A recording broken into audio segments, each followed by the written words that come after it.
गुरु पेजावर स्वामी जी विश्वेश्वतीर्थ महाराज उडुपी के जो अयोध्या आंदोलन के पुरोधाओं में से एक थे, उनके शिष्य श्री विश्व प्रसन्न तीर्थ जी की षष्ठी पूर्ति यानी 60वां वर्ष पूरा हो रहा है, तो अयोध्या के संत उसको मना रहे हैं। तो उन्होंने मुझे विशेष रूप से उपस्थित होने के लिए कहा। मेरे गुरु भाई हैं, मेरे गुरु जी का आप शरीर छूट गया है और गुरु जी और महंत अवैधनाथ जी बहुत अच्छे मित्र भी थे, तो मैं उनके उसमें कार्यक्रम में भाग लेने के लिए अयोध्या आई हूँ। और अगर अवसर मिला, प्रशासन ने व्यवस्था बना दी, तो रामलला के भी दर्शन कर लूँगी। जी, जिस तरह बात की जाए 2024 का चुनाव भी आ चुका है, जो आपकी तपस्या थी वो आज पूरी हो चुकी है। भगवान रामलला अपने घर में विराजमान है, क्या कहेंगे आप? ये तो सबकी थी, कि हमारी थोड़ी थी तपस्या। हमने क्या, जिन लोगों ने प्राणों की आहुतियाँ दे दी उनके कुल धन्य हो गए। और जब रामलला की प्राण प्रतिष्ठा हुई तो वो दिख भले ही नहीं रहे हैं, लेकिन उन सब में फिर से प्राण आ गए होंगे। जिस तरह बात की जाए दूसरे से समाजवादी पार्टी के जो मुखिया हैं, उनके जो विधायक हैं, वो क्रॉस जो इस तरह से वोटिंग किया उन्होंने अभी, तो क्या लगता है आपको? है ये तो सब क्रॉस होने वाले हैं पूरे।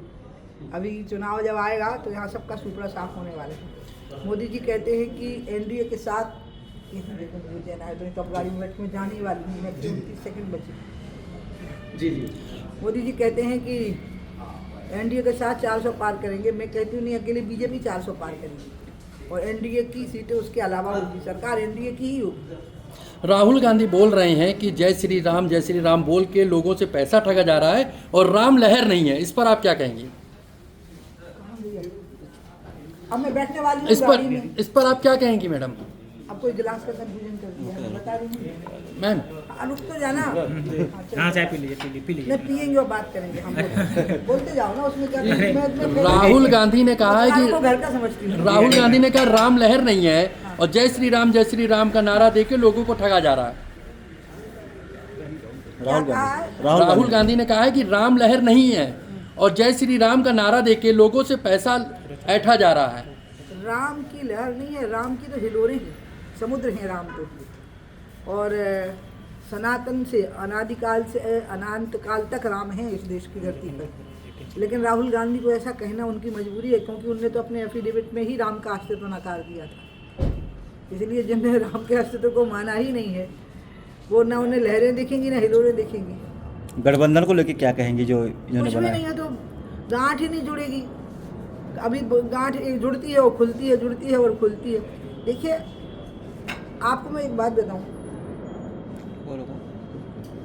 क्योंकि आप लोग घर के हो, आप इस बात को स्वीकार कर लीजिए कि विपक्ष ने ठीक से जिम्मेवारी से अपनी भूमिका नहीं निभाई है। क्योंकि विपक्ष की भी देश के प्रति जिम्मेवारी होती है, खाली आलोचना करना उसका काम नहीं होता, कुछ जिम्मेवारी भी होती है जो उन्हें नहीं निभाई। इसलिए जो एंटी इनकम्बेंसी का वोट पड़ेगा वो विपक्ष के खिलाफ पड़ेगा कि आपने विपक्ष का रोल ठीक से नहीं निभाया। जो मुख्य मुद्दे थे जो उठाए जाने चाहिए थे वो आपने नहीं उठाए। आपने वो उठाए हैं जिनको हमने अपना अपमान समझा, जैसे राम लहर नहीं है ऐसा बोल देना। तो इसलिए वोट अब हमारे खिलाफ नहीं पड़ना, उनके खिलाफ पड़ना है। और उसका परिणाम ये निकल रहा है कि रही सही कसर, मुझे तो लगता है कांग्रेस लोकसभा में 15-20 सीटों पर सिमट जाएगी। लोकसभा के अंदर मुश्किल से उनको 15-20 सीटें मिलेंगी लोकसभा में, पूरी लोकसभा में। मथुरा और काशी के लिए आप क्या कहेंगे? हमारी तो आस्था अयोध्या, मथुरा, काशी तीनों पर है। 1991 में जब वर्षिप बिल आया था और उसमें अयोध्या को विवादित मान करके अलग कर दिया गया था और मथुरा और काशी प्रतिबंधित कर दिया गया था कि वो उसी के अंतर्गत रहेगा।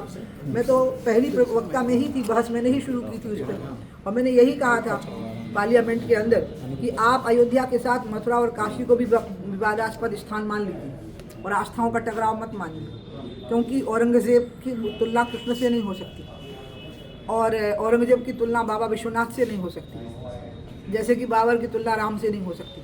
तो इसलिए इनको आप आस्था का टकराव मत मानिए, आप इसको विवादास्पद स्थल मानिए इन दोनों को, और इनको भी बाहर नहीं रखिए, मतलब इनको बाहर कर दीजिए अयोध्या की तरह। अब मामला कोर्ट में है। अब ये मेरी बात नोट करना बहुत ज़रूरी है, ये तुमको दिखाना पड़ेगा कि मैं कोर्ट वाले मामले पर बोली। तो ये ध्यान रखना कि मामला कोर्ट में है मथुरा और काशी का, लेकिन मथुरा और काशी पर मंदिर बनना चाहिए। मेरी ये आस्था कोर्ट में नहीं है, ये मेरे दिल में है, ये रहेगी और ये तब तक रहेगी जब तक मंदिर नहीं बन जाएगा वहाँ पर भी। पूजन के लिए कह दिया है कोर्ट ने, फिर भी लगातार याचिकाएं मुस्लिम पक्ष की तरफ से जा रही हैं।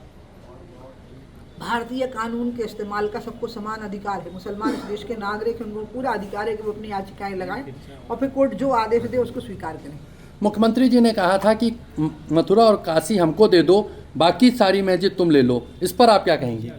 नहीं, इसमें क्यों कहना है? तो मैंने कहा था पहले पार्लियामेंट में, जब मुख्यमंत्री जी चुनाव ही नहीं लड़े थे लोकसभा का, ये तो मैं कह चुकी हूँ इस बारे में। दिल्ली में मैं बहुत पहले 91 में कह चुकी हूँ। लेकिन अयोध्या के साधु मुख्यमंत्री जी ने मेरी बात रिपीट कर दी। अयोध्या के साधु संतों का कहना है कि हम बाकी मस्जिद भी क्यों देते, जहाँ पे मंदिर का अस्तित्व है वो हम लेके रहेंगे।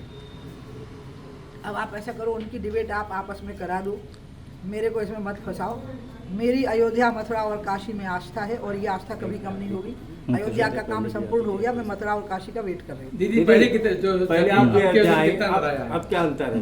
पहले आप आई 22 जनवरी को, आपके आंसुओं को भी जनता दुनिया ने देखा। अब कितना बदलाव अयोध्या में लग रहा है आपको?